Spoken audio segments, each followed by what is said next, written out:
नमस्कार, मैं श्याम गिरी। आप देख रहे हैं टीएफडी इंडिया न्यूज 24। टीएफडी इंडिया न्यूज 24 में आप सभी दर्शकों का स्वागत है। मोदी पर 100% ब्रेक लग गया है, यह समझ लीजिए आप। और जिस तरह से मोदी की हवा टाइट है इस वक्त, आरएसएस की सीधी धमकी के बाद सरकार अचानक बेचैन सी हो गई मोदी की। मोदी ने सोचा नहीं था कि इस हालात में आकर के मोदी खड़े हो जाएंगे कि मोदी के लिए मुसीबत आरएसएस बन जाएगी और ऐसी मुसीबत बनेगी कि मोदी जी न घर के होंगे न घाट के होंगे। परिस्थितियां बदल रही हैं और आज बैठक हुई। बैठक में चंपत राय का इस्तीफा मंजूर कर दिया गया, लेकिन उनके बदले जो व्यक्ति बैठेगा राम मंदिर पर, वह आरएसएस का ही होगा। यानी कि आरएसएस ने पूरी तरह से राम मंदिर पर कब्जा कर लिया है और मोदी अपनी कुर्सी बचाते फिर रहे हैं। इस वक्त मोदी जी बड़ी उलझनों में पड़े हुए हैं और बड़ी मुसीबत से गुजर रहे हैं कि राह कांटों भरे राह से गुजर रहे हैं। वजह यह है कि नरेंद्र मोदी के 12 साल प्रधानमंत्री और 12 साल मुख्यमंत्री, तकरीबन 25 साल के आसपास होता है। 25 साल के कर्मों का हिसाब अब भगवान उनसे कर रहे हैं और नरेंद्र मोदी भाग रहे हैं, लेकिन भाग नहीं पाएंगे क्योंकि अब स्थितियां मोदी के खिलाफ हो गई हैं। ऐसे में आरएसएस की अगर सीधी धमकी मिले और दूसरी तरफ इंडिया गठबंधन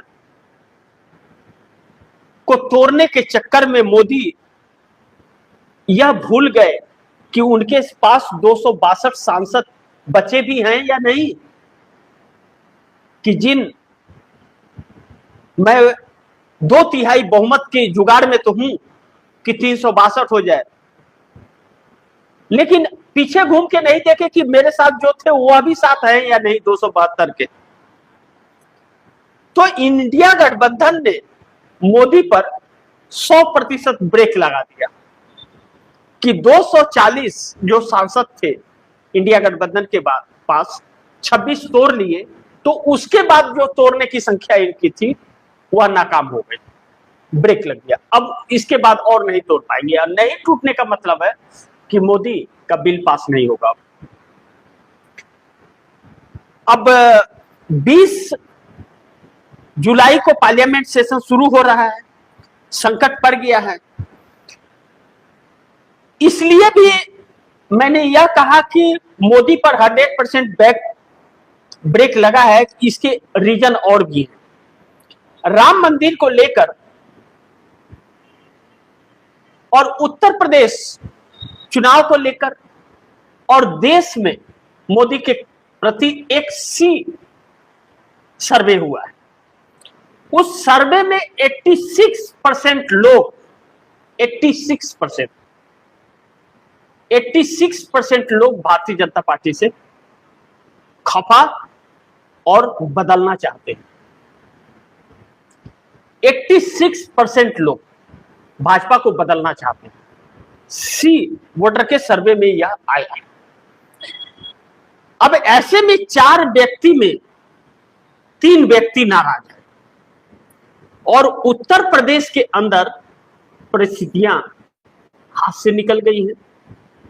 राम मंदिर के लीपापोती में लगे हुए हैं। कल के प्रोग्राम में भी मैंने आप दर्शकों से जिक्र किया था नरेंद्र मोदी सरकार को लेकर और आरएसएस को लेकर। आरएसएस खुद को बचाना चाहता है और मोदी ठिकरा आरएसएस पर फोड़ना चाहते हैं।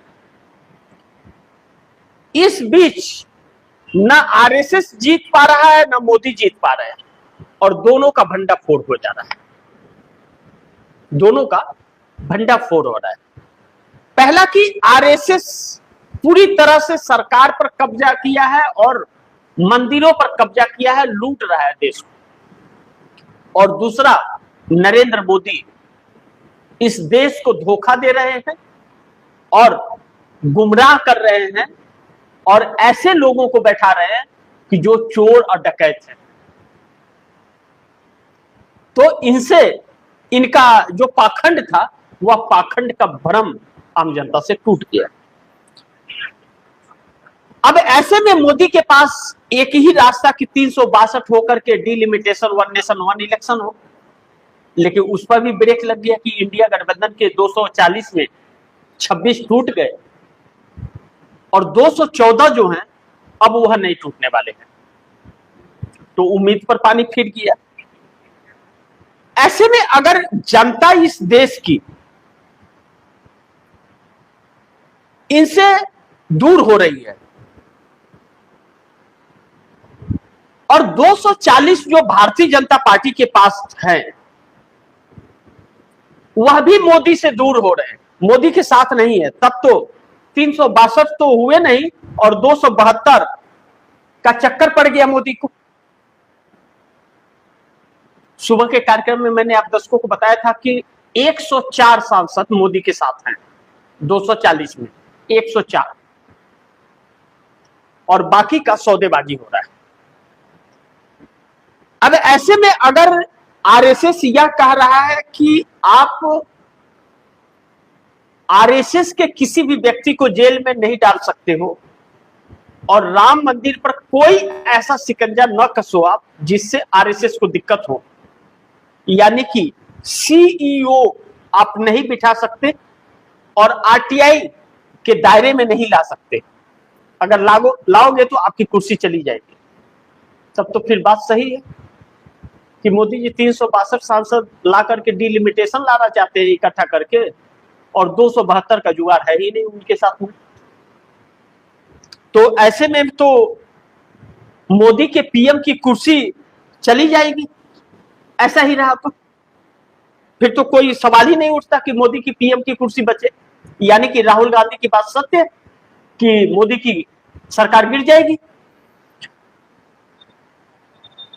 इन सभी चीजों के बीच मोदी की हवा टाइट है, महंगाई एक तो बढ़ रही है और ताजी सर्वे आने के बाद में कि 86% लोग आपसे नाराज हो गए हैं, और इसी में इंडिया गठबंधन ने अगर थोड़ी मजबूती दिखा दी तो फिर हवा बदल जाएगा, तब तो चक्कर में पड़ जाएंगे मोदी जी बुरी तरह से। दिल्ली बेचैन है इन सब चीजों को लेकर।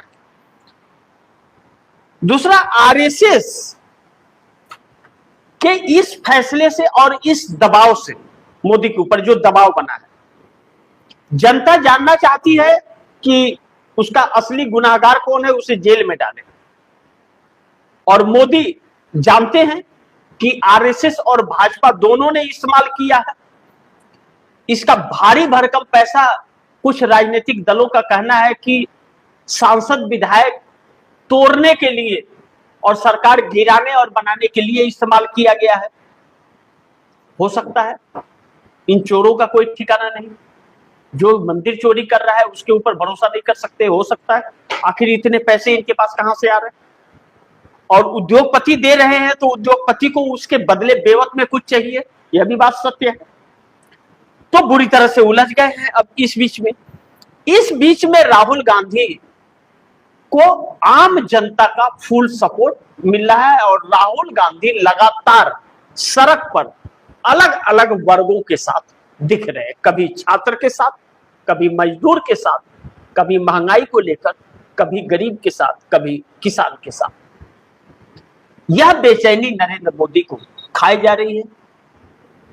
राहुल गांधी की छवि लगातार बढ़ रही है और नरेंद्र मोदी की छवि लगातार गिर रही है।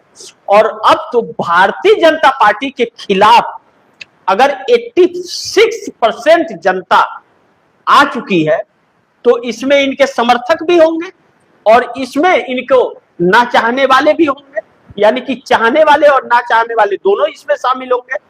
लेकिन कहा जा रहा है कि भारतीय जनता पार्टी को स्पेशल चाहने वाले 20% इनसे दूर हो गए और उत्तर प्रदेश में इसकी संख्या 60% के आसपास बताई जा रही है। फिर तो नरेंद्र मोदी के लिए यह समस्या बहुत बड़ी है और गंभीर है कि उत्तर प्रदेश में चुनाव जीतना फिर इनके लिए बहुत मुश्किल है, इनके बस की बात फिर तो नहीं है। इस बात से तो इनकार नहीं कर सकते।